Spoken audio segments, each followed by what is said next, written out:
if I'll find out how to do this.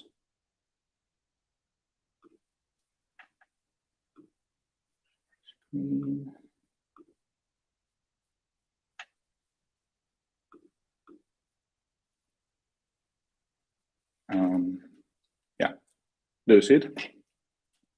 Yes, all good. Yeah, okay, cool. So hi again, everyone. My name is Kirill, and I work as a head of mobile in Mews. Besides that, I do some mentoring and consulting for startups about Flutter development. So I have an opportunity to see the code and architecture outside of our company. Today, I would like to talk about the popular architectural approach, model view, view model, or MVVM, and specifically about ViewModel. It is very popular in Android world, as it's an official recommendation from Android framework team. And since many Flutter developers are coming with the native Android background, they tend to use the same approaches that work there. And this is quite natural. But I think that in Flutter world, it's rather an anti-pattern. And let me explain why I think so. Let's start with the history of MVVM pattern. Model view, view model. It's an architectural pattern for separating graphic user interface from business logic. It was invented by Microsoft in 2005. And as the name suggests, it consists of three components. Model, which is usually refers to a domain model, and it's out of the scope for the current presentation. View, which is the structure, layout, and appearance of what the user sees on the screen. It's similar to the view concept in MVC or MVP patterns.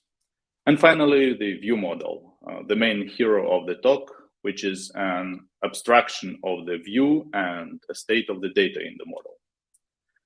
View and view model together form the presentation layer, and model is a business logic layer.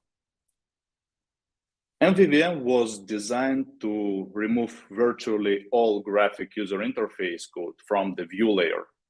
It would allow UX developers to use framework markup language and create data bindings to ViewModel.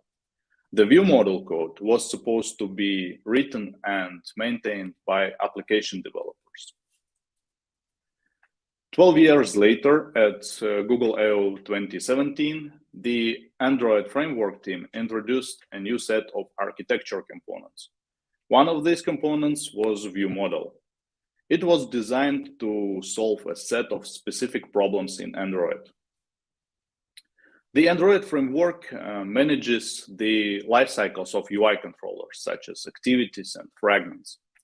The framework may decide to destroy or recreate a UI controller in response to certain user actions or device events, which are completely out of your control. This means that transient data stored in activity or fragment will be lost. It also means that there can be problems with long-running asynchronous calls. You need to manage these calls and ensure that the system cleans them up and recreates them as needed, which in its own turn leads to requests being sent multiple times.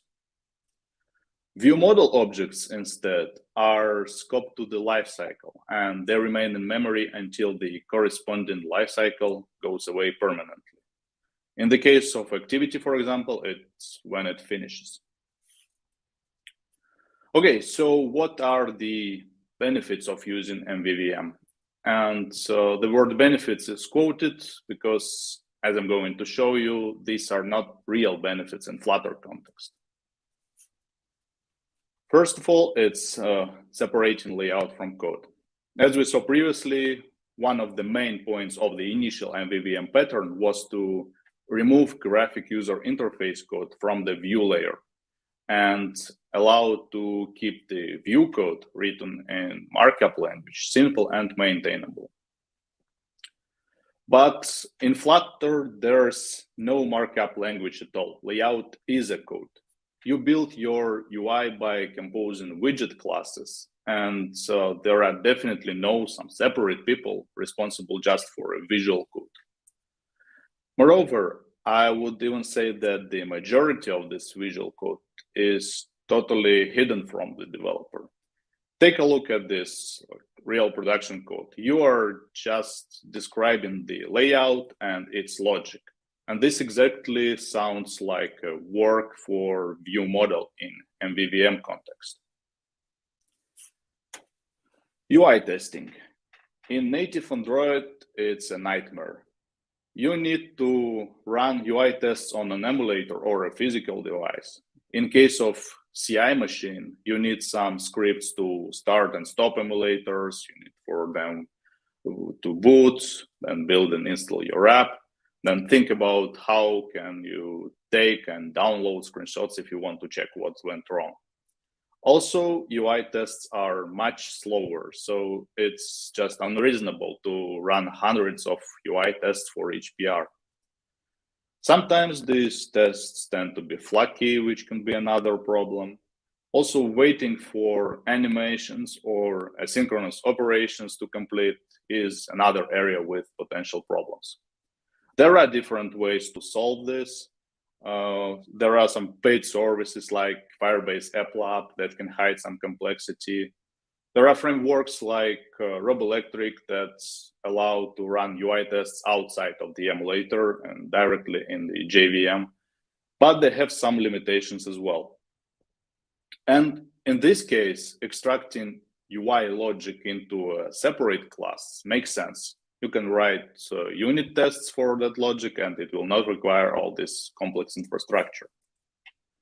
And what about Flutter? UI tests here are simple and fast. As you see in this code fragment, that's all you need to run UI test. As I already mentioned, in Android, lifecycle of the screen is pretty messy. The system can recreate the whole activity or fragment just because of the phone rotation, thus purging all your data. So ViewModel connected to the semantical lifecycle is a must-have if you don't want to deal with all these complexities and problems on your own. In Flutter, widget lifecycle is already implemented, the proper widget lifecycle. And check this diagram. It's slightly simplified, by the principle is there. No more on start, on pause, on resume callbacks with all this weird and inconsistent behavior. It's pretty simple and straightforward. And in ViewModel, you would need to have this bare minimum anyway. You would need some callbacks for init, update, or destroy. I often hear that developers are saying that having UI logic in widget breaks single responsibility principle. The class should do just one thing, they say. Having both layout and UI logic breaks this. Well, this is actually a wrong interpretation of single responsibility principle. This is what Robert Martin explicitly says in Clean Architecture book. It is too easy for programmers to hear the name and then assume that it means that every module should do just one thing. Make no mistake, he continues, there is a principle like this. The function should do only one thing, and we use this principle to decompose larger functions into smaller functions. We use this at some lowest levels. There is a principle like this, but it's not so single responsibility principle. It's not one of the solid principles. So next, he offers a better description of this principle. A module should be responsible to one and only one actor. But in general, your UI is already responsible to only one actor. It's UI UX designer. SRP has just nothing to do with this separation. Reusing ViewModel. There are two possible meanings when developers are talking about ViewModel reusage. The first one is the situation when you want to have a UI framework agnostic view. For example, a cross-platform app can have shared business logic and shared view models, and specific view implementations for Android and iOS. That can be, at least in theory, feasible for Kotlin multi-platform mobile, where you have to write UI code for each platform natively. In this case, you really can have a shared view model as an abstraction of your view, and then have specific implementations of UI code for each platform. In Flutter, it doesn't make any sense, as this UI code is mostly still the same both for Android and iOS.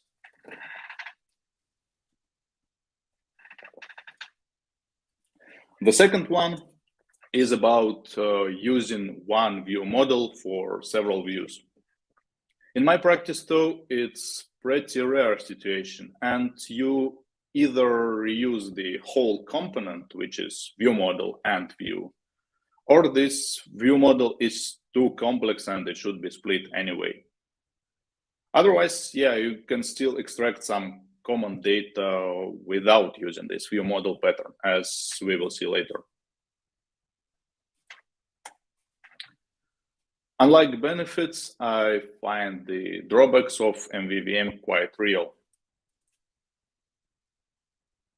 Separating one module into two or more modules makes sense when they have different responsibility. Ideally, changes in one module shouldn't affect another module. In practice, view and view model are tightly coupled together, and changes in UI requirements will trigger changes in both classes. Imagine the situation with the profile screen and logout button. At the first iteration, it's pretty simple. You click on logout button and user session ends. But then in the next sprint, UX designer comes to you and says, hey, we need to add a confirmation dialog. This means that you will both need to add this functionality to view model, and you need to teach your view to react on dialog request. If you have separate classes for view and view model, it means that you need to have at least two types of tests. The first one will be for view model. You need to check that it calls correct business logic methods and it properly transforms data for presentation. And the second one would be for view itself to verify the correct transformation of this presentation model into UI. And as we discussed previously, these tests in native Android, for example, are pretty expensive. So most probably, this part just won't be covered by tests. In case of widget, you need a widget test. And it makes more sense as you will actually check what will be the result instead of how it works.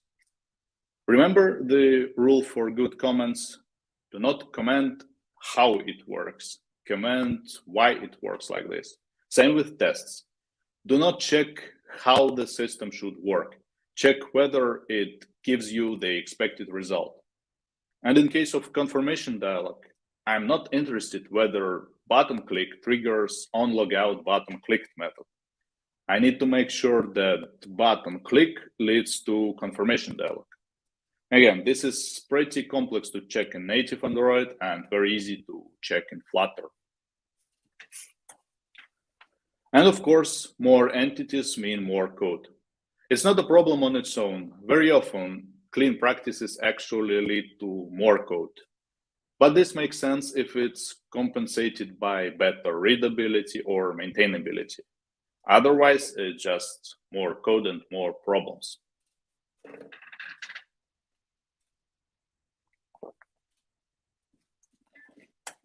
Okay, we found out that benefits are quite small if exist at all, and drawbacks are real. What should we do in this case if we don't want to use ViewModel? First, let's follow the principle that is, in my opinion, one of the most important. There are different variations of the phrase. I prefer saying, keep it simple and straightforward. It's also similar to Occam's razor principle, saying that entities should not be multiplied beyond necessity. Applying it to our situation, if we can achieve the same maintainability and readability of the solution with what we already have, we don't need to introduce other entities. So what do we have at our disposal? I think you already heard this phrase. In Flutter, everything is a widget. Of course, we shouldn't take this phrase too literally. There are a lot of entities in Flutter that are not widgets, but still, widget is a very powerful thing. Let's loosely group Flutter widgets into 3 categories.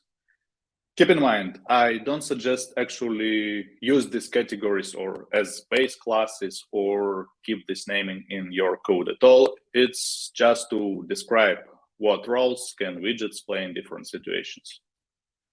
First is the pure widget, is kind of analog of pure function from functional programming. The widget that only depends on the input data. It's normally implemented with stateless widget, but it can be a stateful widget as well. For example, it can be a checkbox maintaining its local state.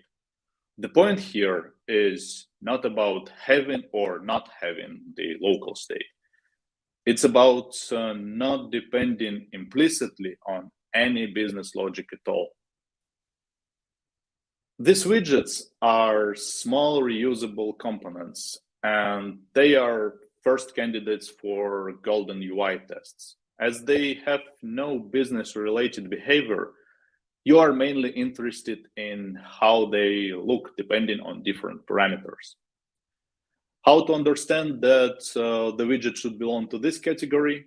Look for business context-free names like checkbox or button or round avatar, basically names for the classes that you can reuse in any other project.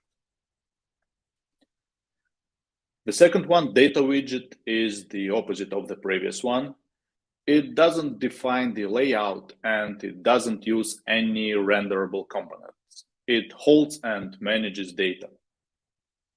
Probably it is the closest analog of the ViewModel from MVVM, as it can and should connect to the business logic interactors or repositories, and it just passes the data down the tree. You can implement this kind of widget using builder or stateful builder classes if you need to pass the data directly to the child. Or you can use inherited widget or provider if you want to access its data somewhere deep down the tree. The main difference from the ViewModel, apart from the detail that technically it's still a widget, is that it hardly makes sense to introduce it just for one widget, thus splitting it into View and ViewModel. It becomes useful when there is some state that should be shared between multiple widgets. So instead of defining it from the very beginning in the project, it rather naturally evolves from other widget types when it makes sense. And component widget, the mix of the previous types, is useful when it doesn't make sense to extract a separate data widget. For example, it connects to the business logic, but it uses the results, the data only locally, and then passes it down the tree. In that case, you can freely connect to data stream from repository, for example, and use it in build method directly. Probably I need to make a note here. I'm not voting for implementing business logic functionality in your widget. No, it's still a presentation layer. I'm talking about consuming data from repositories and calling the needed methods from business logic layer. Taking all of the above into consideration, I suggest a simpler pattern. We can name it as business logic-widget. Here, business logic is the layer that is responsible for the logic of the application that doesn't depend on UI, neither in code nor semantically. It means that things like routing, or confirmation dialogues don't belong to this layer. As I always say, the best way to determine the layer is to imagine that you replace graphic user interface with command line interface. If some logic doesn't make sense after this change, it most probably shouldn't be in business logic layer. The implementation of this layer doesn't really matter. It can be block, Redux, or use case interactors from clean architecture. The major point here is that this layer performs UI agnostic data processing and providing. And the widget layer, it is responsible for getting this data and presenting them to the user. Mobile apps in general are user-centric or UI-centric. So this layer knows better the scope of the data, which is usually some subtree, and it knows when to call some business logic methods. It's coupled with the UI context anyway. So it doesn't make sense to me when people ask questions like, how can I perform navigation without having access to build context? Well, you don't need to do this. It's a responsibility of UI, and UI has access to build context anyway.